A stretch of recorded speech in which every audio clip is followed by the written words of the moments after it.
The way to grow an e-commerce brand is changing. We all know that year over year it's getting more expensive to advertise, but this is the least of our worries. The competition is fierce, fiercer than it ever has been, with commerce giants like Temu aggressively stealing market share and completely pricing competitors out of the market, and TikTok Shop taking over. It's becoming harder and harder to carve out your space in the market. And on top of that, consumers are now more sophisticated than ever. The way consumers make decisions to buy products online is changing. And look, as e-commerce operators, we need to stay ahead of all of these changes while still improving the quality of our product, perfecting our customer experience, forecasting demand and inventory, and of course, keeping a close eye on our P&L. But even with all of this to contend with, our clients are experiencing their best, most profitable years in business. If you click this video, it's because you want to scale your e-commerce brand. So pay attention, because I'm about to show you how you can still scale a profitable e-commerce brand even in the tough market conditions we're facing right now. But I want to be 100% transparent, so I have to say this. Just because our clients are experiencing profitable growth does not mean that you will too.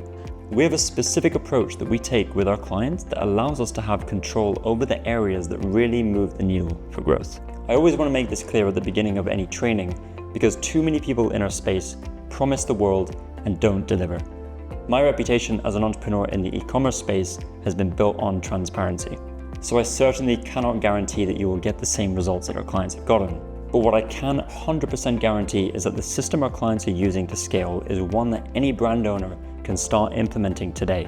Just take this beauty brand that scaled from $8K per month to over $1 million per month using our system. Or this apparel brand that scaled from $59K to $241K per month. So in case we haven't met yet, my name is Jordan Hayes, and if you're looking for a clear path to growing your e-commerce brand and to do it without having to go tens or even hundreds of thousands of dollars in the hole, and without having to slave away for 14 hours a day, then this video is for you. I'm going to show you the 3-pillar system that e-commerce brands in all types of niches are using to grow in a market where almost all odds are stacked against them.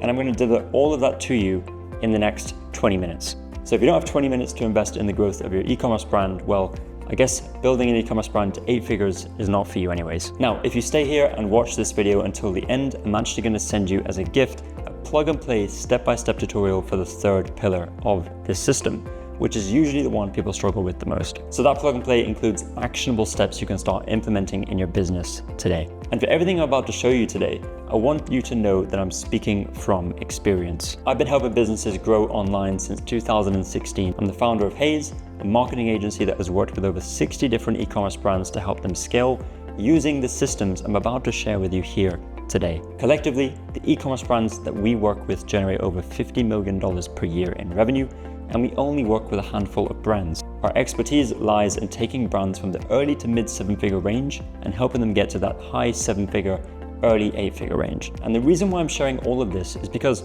when I talk to you today, I've seen it all when it comes to e-commerce brands. I know the challenges they face and what it takes to overcome those challenges. So let's get started. So there's 3 reasons why this 3-pillar system works so well. Reason number 1, it is based on the fundamentals of business. Any business, not only e-commerce businesses, need these fundamentals if they want to grow and maintain that growth over time. The second reason is it pulls multiple levers in our favor. In today's market conditions, we cannot rely on just 1 or 2 things to make us successful. We need to have as many things going for us as possible. And the third reason is only a small percentage of e-commerce brands are applying all the pillars I'm going to share with you here today, which means there's still a ton of opportunity for e-commerce brands who act on this now, and you get an unfair advantage for being there early. So first, let me explain why the majority of e-commerce brands will fail in the next 12 months. If you want to grow a profitable e-commerce brand, you do not want to do this stuff. The first reason is that they don't have clear financials, and as a result, they don't understand how to optimize their OPEX, and they don't have clear new customer acquisition targets that allow them to maintain healthy margins. Which brings me to my next point, which is most e-commerce brands do not separate out new customer acquisition from existing customer acquisition. The problem with this is that they cannot see whether new customer acquisition is growing or declining, which can be deadly for new businesses, which can be deadly for the business. If new customer acquisition is declining month over month, sooner or later overall business revenue will decline because existing customer revenue will diminish over time. And finally, most e-commerce brands do not find solid product market fit, which is a foundational point that will allow you to continue growing. Now, the good news is that the 3-pillar system is designed to combat these things and more. So let's go through the 3 pillars together. Pillar number 1 is clear financials.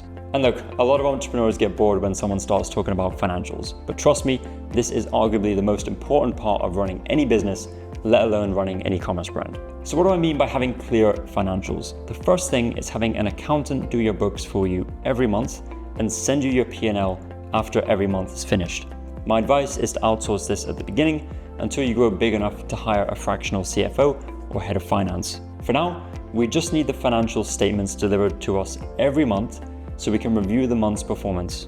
It's common for businesses to use something like QuickBooks to access and visualize their P&L and their other financial statements. So when it comes to the P&L, of course, you want to be keeping an eye on things like your gross profit margin, your OPEX as a percentage of total sales, but I also want you to start looking at your contribution margin. If your accountant is not calculating this for you, ask them to start calculating it and including it in your P&L. Contribution margin is your net revenue minus all of your variable costs, including payment processing fees, cost of fulfillment, COGS, minus your ad spend. So the contribution margin you have left over is how much you have left to cover your fixed expenses. Now, why is it important to have clear financials? Well, apart from the obvious reason of calculating profit or loss, it also helps with the following. Number 1, adjusting new customer acquisition targets to improve contribution margin. And number 2, see where you can optimize your costs, either on your cost of goods sold, your payroll, your agency fees, and other operating expenses. Now, we can get into how to optimize your P&L for better margin, but honestly, there's a lot to cover there, so we will leave that for a separate video. There are 2 other financial documents you need to be looking at every month, and those are your balance sheet and your cash flow statement. Simply put, the balance sheet is a snapshot of the financial position of your business. It helps you understand your assets and your liabilities, your working capital, the runway of the business, inventory turnover, and more. The other statement, the cash flow statement, is vital to understanding the cash moving in and out of your business and knowing your cash position at any moment in time. So this first pillar, having clear financials, is really about getting access to these 3 financial statements and then knowing how to read them, knowing how to analyze them, and then using them to improve your business. So let's move on to pillar number 2, which is sustainable customer acquisition. You already know that you need to acquire new customers for your business in order to grow. But what most e-commerce brands get wrong is either acquiring customers unsustainably or reacquiring existing customers. When we're working with e-commerce brands at my agency, we always start by defining clear targets for new customer acquisition. The key here is new customers, not existing customers. To set a clear new customer acquisition target, you need to understand your financials, which is why pillar 1 is so important. Once you have your cost of goods sold, your credit card or payment processor fees, and your shipping fees, you can calculate this on a per unit basis. And the idea is to have a percentage cost per unit that you can use to then calculate your break-even ROAS or CAC. So let's just say, for example, your percentage cost per unit is 30% and you have a 70% margin per unit on all those costs that are factored in. Then you can take 1 and divide it by 0.7 and you will get 1.43, which will be the break-even ROAS in this case. This means you need to achieve a 1.43x ROAS on that product to break even on those costs, but we're not done yet. This break-even ROAS or CAC, customer acquisition cost number, is not factoring in your operating expenses. So if you acquired customers at this target and your business did not make any additional revenue from other channels, you would actually lose money. I always recommend running a model or a forecast of your revenue that allows you to see, once you have factored in other sources of revenue and other marketing expenses, operating expenses, what your net income is. So take your P&L, create a spreadsheet where you calculate a percentage of your costs made up of your cost of goods sold, your selling expenses, your credit card processing fees, and shipping costs, right? The cost of delivery. Once you have this percentage, you can divide this into the number 1 to get your break-even ROAS, as we just went through. Then you'll need to run some sort of scenarios with different levels of ad spend applied to see what ROAS you need to not only break even, but to cover and even exceed your operating expenses. And just keep in mind that we're setting a new customer acquisition target here. So once you factor in returning customer revenue, your new customer target may look different. The number you ultimately decide on depends on your business goals. Do you want to break even on new customer acquisition or be profitable in new customer acquisition? My recommendation is to try and be profitable on new customer acquisition. With this goal in mind, you can now set your target for new customer acquisition. And now that you have clear targets for new customer acquisition, you need to establish a consistent way of acquiring customers at that target. So for us, we focus on paid ads to acquire new customers for the brands that we work with. We focus on two main platforms, Meta and Google. The key here is focus. It's better to crack two platforms rather than trying to make 4 platforms work, but none of them are really performing on target. After that, you want to make sure you have the following areas optimized so that you can meet those customer acquisition targets. The first area is ad creative, and this is specifically for ad platforms that require creative, such as Meta, TikTok, and YouTube. So when it comes to ad creative, volume and quality is key. You also want to be using data from your creatives to learn and inform future creatives. And the goal here is to create a loop of testing, learning, and iterating so that your creative gets better and better over time. The next important part to consider is your offer. And this is often overlooked, but the offer is a crucial part of making any new customer acquisition strategy work. An offer is simply what you're providing the customer in exchange for their money. It doesn't mean that you need to run a discount or sale. The best offers give the customer confidence that they will achieve their desired outcome with an appropriate amount of effort in an acceptable amount of time. The offer can be a bundle of products, such as a starter kit, or build your own bundle experience. The offer can also be a subscription offer that offers great perks. The next area to consider is your conversion rate and your average order value balance. So when looking at conversion rate, or AOV, you shouldn't look at one metric without looking at the other. And this is because one directly affects the other. Generally speaking, if you increase your price, your AOV, your conversion rate will decrease and vice versa. Both of the metrics play an important role in being able to meet your new customer acquisition targets. For us, we like to have a North Star to aim towards when it comes to both of these metrics. Our North Star metric involves multiplying both of these numbers together, but remove the percentage from conversion rate, and aiming for the number to be 250 or above. So to give you an example, if your average order value was $100 and you had a conversion rate of 2%, you would take 2, you'd multiply it by 100, and that will give you 200 as that number, right? In this example, we're a bit far off the 250, which shows us that we have work to do to get to that 250 mark and beyond. The next area you need to pay attention to is product market fit. This is something else that is very overlooked, but the reality is that the ability to scale comes down to the product market fit. And we can break this down into a few subcategories that make up product market fit.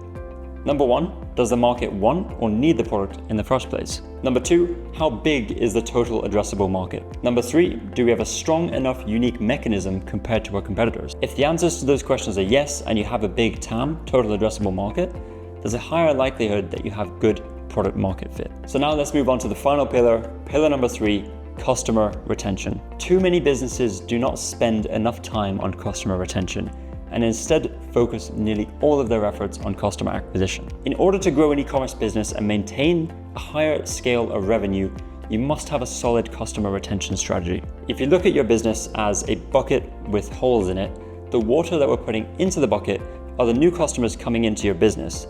Then some of those customers are leaking out of the bucket after they purchase, meaning they will never purchase from you again. And most e-commerce businesses will be able to have a returning customer rate between 20 and 40%. And this varies depending on the business. It will be lower if the product range provides little opportunity for repurchase. So your bucket, aka your business, will become fuller a lot faster if you can plug some of those holes in it before acquiring more and more customers. And this is where the retention strategy comes in. For me, customer retention breaks down into 2 categories. Number 1, we have customer experience.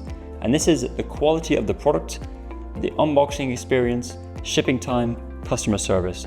A positive customer experience makes it more likely that the customer will come back and buy from us again in the future. And a lot of this comes down to the expectations that you set with your customers for the areas mentioned above.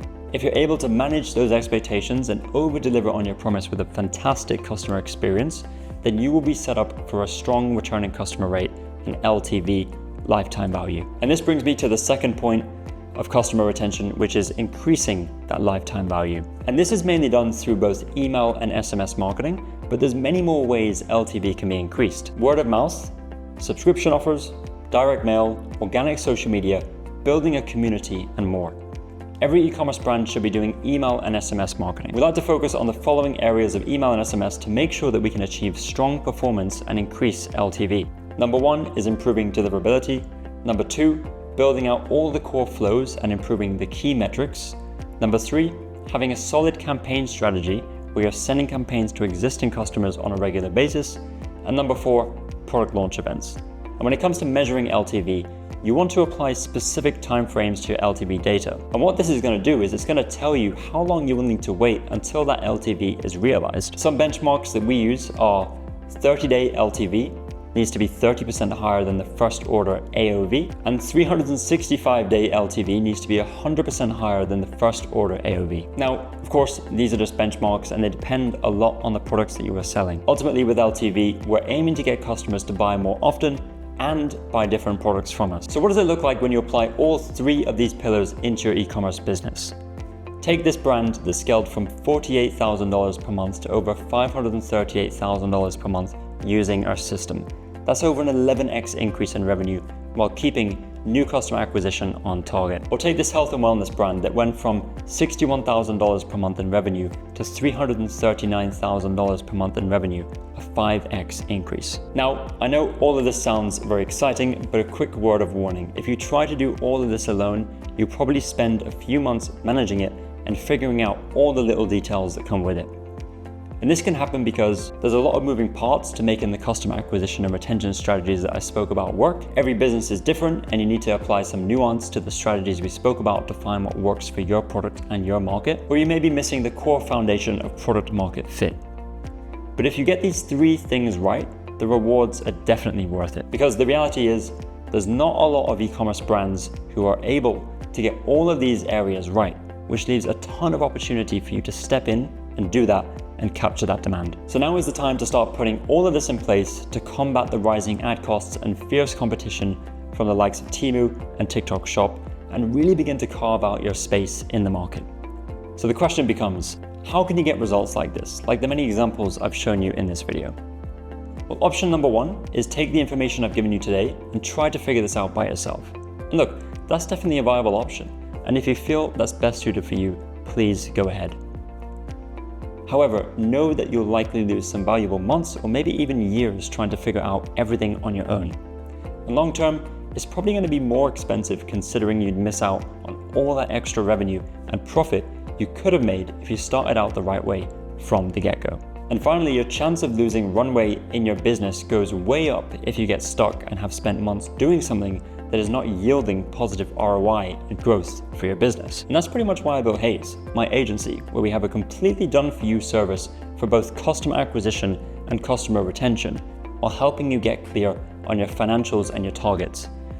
And what we do at Haze covers all three of the three-pillar system we spoke about in this video. Now that's your second option, choosing to work with a partner that has one of the strongest track records and reputations in the industry. Every single success case you've seen in this video has worked with Haze, where we structured clear targets, strategy, and growth roadmap, built and managed a sustainable new customer acquisition method through paid ads, handling all ad creative, media buying, and conversion optimization, developed strong email and SMS marketing systems to increase customer retention and LTV. When you find a partner that can handle all of this for you, it not only helps you grow and reach your objectives faster, but it also ends up being cheaper in the long term. Having a team of experts that you can rely on means your time and energy is freed up to focus on operating the business, improving your products, hiring other positions needed to handle the growth of your business. And one of the main reasons why my company has been able to create the success stories that you've seen in this video is because of our business model. We have a strict policy on the number of clients we work with. At the time of recording this video, we have 9 clients in total, and we will not be adding a ton more clients in the next year. This means we can focus on a smaller number of clients that we can put more time and more attention into, and as a result, achieve better results. Another key point is the types of businesses that we work with. First of all, we only work with e-commerce brands. But even then, we don't just work with any e-commerce brand that comes our way. We have very specific criteria to make sure that the clients that we decide to work with are a perfect fit for our expertise and company culture. So with that said, if you want to grow your e-commerce brand and you want to do it in the most streamlined, pain-free way possible, click the link in the description of this video. It will take you to a form to answer a few questions, and then you'll be redirected to a booking page to find a time to chat with me. On this call, I'll get more context on your current situation, your goals, and the challenges you're facing. From there, I'll see if there's a solid fit for us to come in and help you. And if that's not the case, I'll give you my best advice on what to do next to achieve your goals. So I hope to speak with you shortly on a call, and I'll see you soon.